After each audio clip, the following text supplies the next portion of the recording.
When it comes to flagship phone hands-on, I like to do a dramatic intro. Ordinarily, I'll tell you all about the history of Samsung S-series devices, from the first S to the 8th iteration, but this thing's been leaked like crazy. So, meet your old friend, the Galaxy S8. There's some stuff here that's new that maybe you didn't know about, but as somebody who's had a chance to actually hold the device, let me tell you what it's like to hold, feel, and what the experience is like with Samsung's latest flagship. Any discussion about the Samsung Galaxy S8 should start and stop with the screen.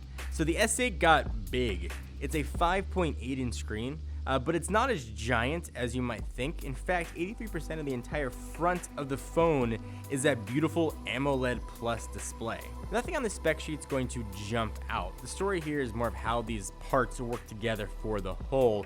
But just so you're aware, Snapdragon 835 in the US, Exynos variants elsewhere. That 5.8-inch Quad HD Plus has a resolution of 2960 by 1440 that gives it a really solid 570 ppi. When it comes to battery life, at least now you expect Samsung to be really thorough, and they spent a good portion of the presentation talking about their 8-point battery safety test. So they didn't squeeze a gigantic battery in here. They focused a lot on making the battery just last longer, and it is a 3000 mAh battery in the Galaxy S8.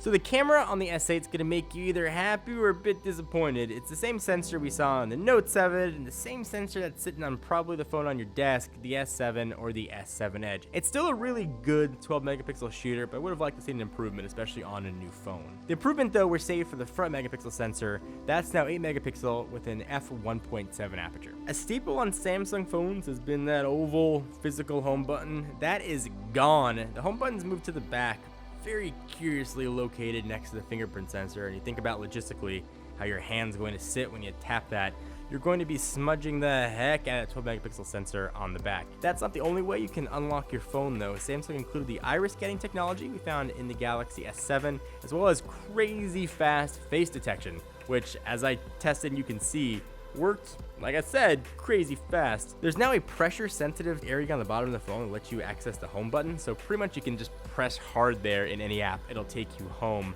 But when you're on that home screen, you'll see on screen, back, and multitasking buttons. Also new here is Bixby, Samsung's new AI, which you're going to hear a ton about over pretty much every Samsung device coming out over the next few years. It's their intelligent user interface. And Samsung is claiming anything you can do with your finger, you can do with your voice with Bixby. So Bixby's got cognitive tolerance, so it'll kind of know what you're doing. So if you're having a conversation with your friend and you say send the last picture, it'll know to send the last picture that you took, and it'll send it to that friend. And one of the things I really like about Bixby, instead of just saying, I can't do that, whatever you ask it, it'll ask you questions to get that job done.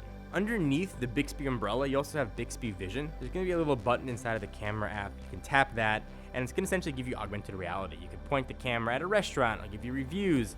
Point it at a camera or any other electronic or device. It'll tell you prices, books, it'll tell you a synopsis of what it's going to be about. It's going to do a lot of cool stuff, and it should get better as the AI tends to learn more. So storage on all the S8s is going to be 64 gigs, but you can up that with a micro SD card up to 256 or higher as they start to support it. And other Samsung staples you'd expect are also on board here.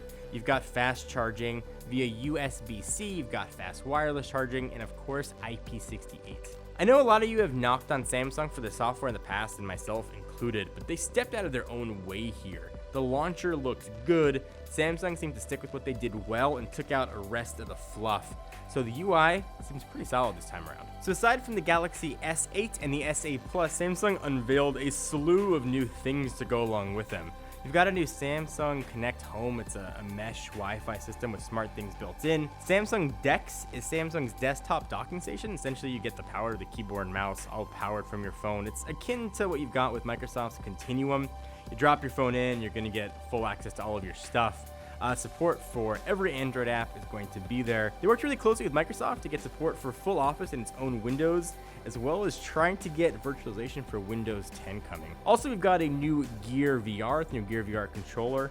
It's going to be backwards compatible with obviously the S8, but the S7 or the Note 5 with some adapters thrown in. And the last new thing they announced is a Gear 360. It's smaller, it does 4K now. You actually live stream at 2K. It's got kind of a new bulbishy, periscopy design. So that is the S8 and all of its accessories of friends. If you want to learn more about the Galaxy S8 Plus, we'll link to that down below, or we will link it on screen, so you can go ahead and click it and take a look. And are you guys going to pick one of these things up? If you are, which color? If you're not, why not? Leave in the comments down below and let us know. Until next time, I'm John Rettinger from Techno Buffalo.